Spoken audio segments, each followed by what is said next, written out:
It was a cold February evening in 1978, and Tom Williams was setting up his guitar on the small stage at Murphy's Blues Bar on Chicago's South Side.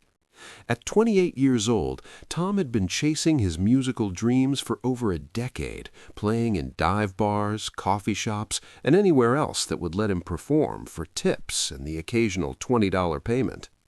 Murphy's was not the kind of place that attracted music industry attention.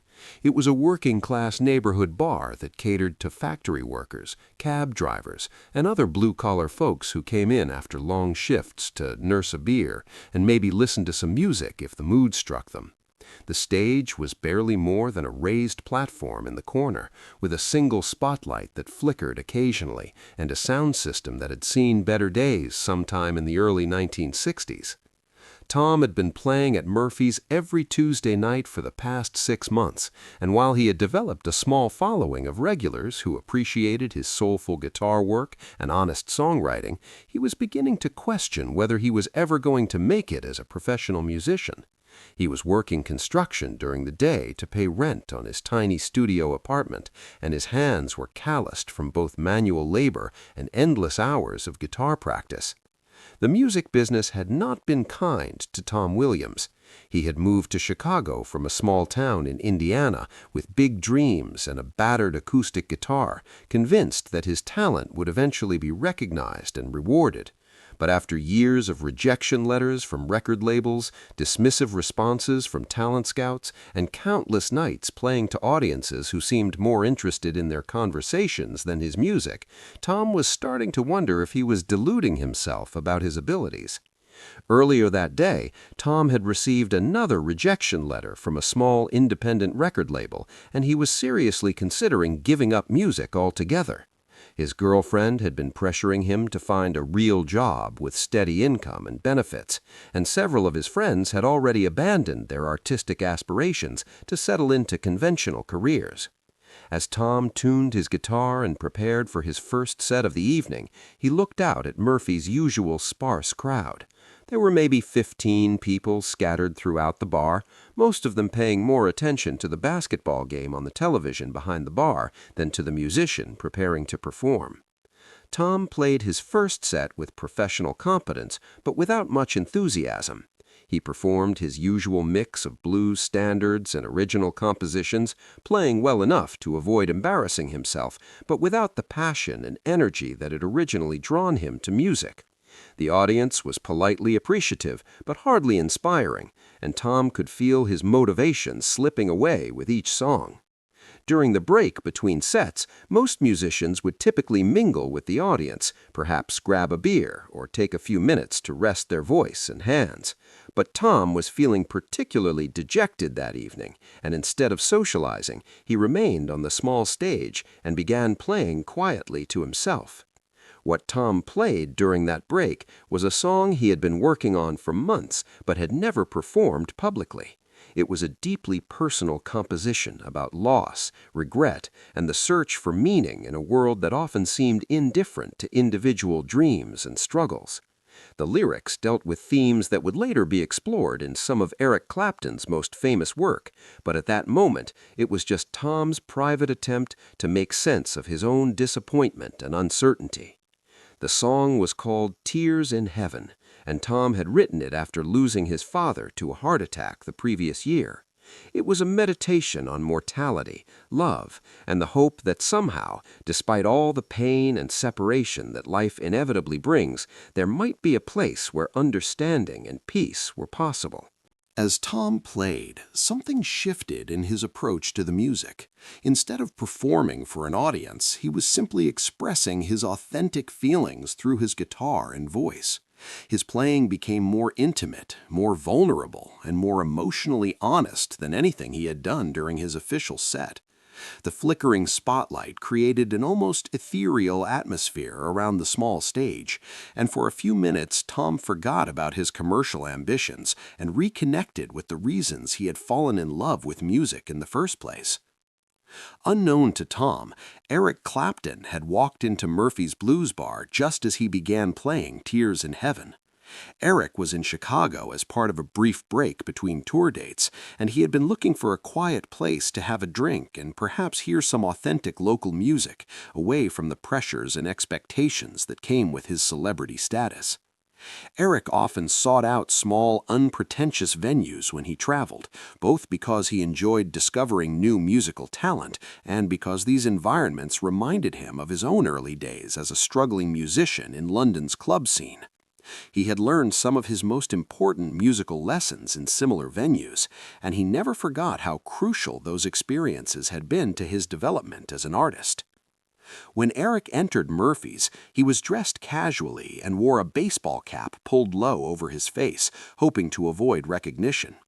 He took a seat in the back corner where he could observe the room without drawing attention to himself, ordered a beer, and prepared to listen to whatever music the evening might offer.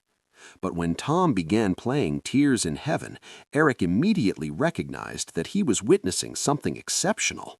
The song itself was beautifully constructed, with a melody that was both memorable and emotionally compelling, and lyrics that spoke to universal themes of loss and hope with remarkable poetic sophistication. More importantly, Tom's performance was authentic in a way that Eric rarely encountered, even among professional musicians. Eric could hear in Tom's playing and singing the kind of emotional honesty that separated truly great artists from merely competent performers. Tom wasn't trying to impress anyone or demonstrate his technical skills. He was simply sharing something deeply personal and meaningful through music, and the result was magnetic and moving. As Eric listened, he found himself thinking about his own journey as a musician and the moments when music had served as his lifeline during difficult periods. He recognized in Tom's performance the same vulnerability and authenticity that had drawn him to blues music in the first place, and he was reminded of why he had devoted his life to this art form. When Tom finished the song, the few patrons who had been paying attention applauded quietly, but most of the bar continued with their conversations and drinks as if nothing extraordinary had occurred. Eric, however, knew that he had just witnessed something special, something that deserved recognition and support. Eric sat quietly for a few more minutes, watching Tom prepare for his second set and observing the casual indifference of the audience to the remarkable talent that was performing just a few feet from them. He thought about the countless gifted musicians who were playing in similar venues around the world, struggling to find audiences and opportunities while possessing abilities that far exceeded those of many commercially successful artists. When Tom began his second set, Eric continued to listen with growing appreciation for the young musician's abilities. Tom's original compositions demonstrated sophisticated songwriting skills. His guitar technique was both technically proficient and emotionally expressive, and his voice carried the kind of lived-in authenticity that couldn't be manufactured or taught. After Tom finished his second set and the sparse audience began to disperse, Eric made a decision that would change both of their lives. Instead of leaving quietly, as he had originally planned, Eric approached the small stage where Tom was packing up his guitar. "Excuse me," Eric said, removing his baseball cap so that Tom could see his face clearly. "I wanted to tell you how much I enjoyed your music tonight, especially that song you played during the break." Tom looked up and immediately recognized Eric Clapton, though it took several seconds for the reality of the situation to register. Tom had been listening to Eric's music since his teenage years, and seeing his musical hero standing just a few feet away felt surreal and overwhelming. "Mr. Clapton?" Tom stammered. "I can't believe you're here. I mean, thank you, but what are you doing at Murphy's?" Eric smiled. "I was looking for good music, and I found it. That song during the break, Tears in Heaven, that was your composition, wasn't it?" Tom nodded, still struggling to process what was happening. "It's beautiful," Eric continued, "really beautiful. It reminded me of why I fell in love with music in the first place. You have something special, something authentic, and that's rarer than you might think." Eric's words hit Tom with unexpected emotional force. After years of rejection and indifference, hearing validation from someone he had idolized for so long was almost overwhelming. "I was actually thinking about giving up music," Tom admitted, his voice barely above a whisper. "I've been trying to make it for so long, and nothing ever seems to work out." Eric looked at Tom with the understanding of someone who had faced his own struggles and setbacks. "I know that feeling. We all go through periods when we question whether what we're doing matters. But what I heard tonight, that matters. That's the real thing." What Eric did next would become the stuff of music industry legend. "Tom," Eric said, "I'm starting a tour next month, and I've been looking for an opening act. Would you be interested in that opportunity?" Tom stared at Eric in disbelief. "Are you serious?" "Completely serious. You have talent that deserves a much bigger audience than Murphy's Blues Bar. No disrespect to Murphy's. I'd like to help you find that audience." The emotional impact of Eric's offer was immediate and overwhelming. Tom had spent years dreaming of exactly this kind of opportunity, and now it was being offered to him by one of the greatest musicians of all time, in a dive bar on a Tuesday night in February. Tom began to cry, not just tears of gratitude, but tears of relief, validation, and hope. All the rejection, disappointment, and self-doubt of the past decade seemed to dissolve in that moment, replaced by the knowledge that his music had touched someone who truly understood what authentic artistry meant. "I don't know what to say," Tom managed through his tears. This is incredible." Eric placed a hand on Tom's shoulder. "Just say yes, and then keep being the musician you were tonight during that break. Don't try to be someone else or chase what you think people want to hear. The world needs more authentic voices like yours." The tour that followed changed Tom Williams' life completely. Opening for Eric Clapton exposed him to audiences across the country who appreciated his honest songwriting and emotional performances. Music industry professionals who had previously ignored him began taking notice, and he eventually secured a recording contract and built a successful career as both a solo artist and a songwriter for other musicians. The first show of the tour was at the Chicago Theater, just a few miles from Murphy's Blues Bar, where Eric had discovered him. Standing on stage in front of 3,000 people, Tom couldn't help but think about how dramatically his life had changed in just a few weeks. The same song that had moved Eric at Murphy's, "Tears in Heaven," became the centerpiece of his opening sets, and audiences responded to its emotional honesty with the same appreciation that Eric had shown that night in February. Eric made sure that Tom was treated not just as an opening act, but as a valued collaborator and friend. During the tour, Eric would often invite Tom to join him for final songs, creating spontaneous duets that showcased both musicians' abilities, while demonstrating Eric's commitment to supporting emerging talent. These collaborations became highlights of the concerts, with audiences appreciating the genuine musical friendship that had developed between the established superstar and the former unknown bar singer. The music industry took notice of Tom's success, but more importantly, they noticed Eric's role in discovering and promoting him.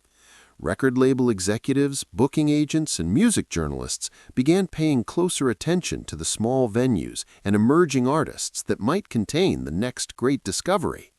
Eric's example inspired other established musicians to seek out and support unknown talent, creating a ripple effect throughout the industry that benefited countless aspiring artists. Tom's recording career flourished over the following years, but he never forgot the lesson about authenticity that he had learned during his years of struggle and his encounter with Eric. His albums were characterized by the same emotional honesty and vulnerability that had attracted Eric's attention that night at Murphy's, and critics frequently praised his ability to connect with listeners through genuine artistic expression rather than manufactured commercial appeal. But perhaps more importantly, Eric's mentorship provided Tom with something that no amount of commercial success could offer: the knowledge that his music mattered, that his authentic voice had value, and that persistence and dedication could eventually be rewarded.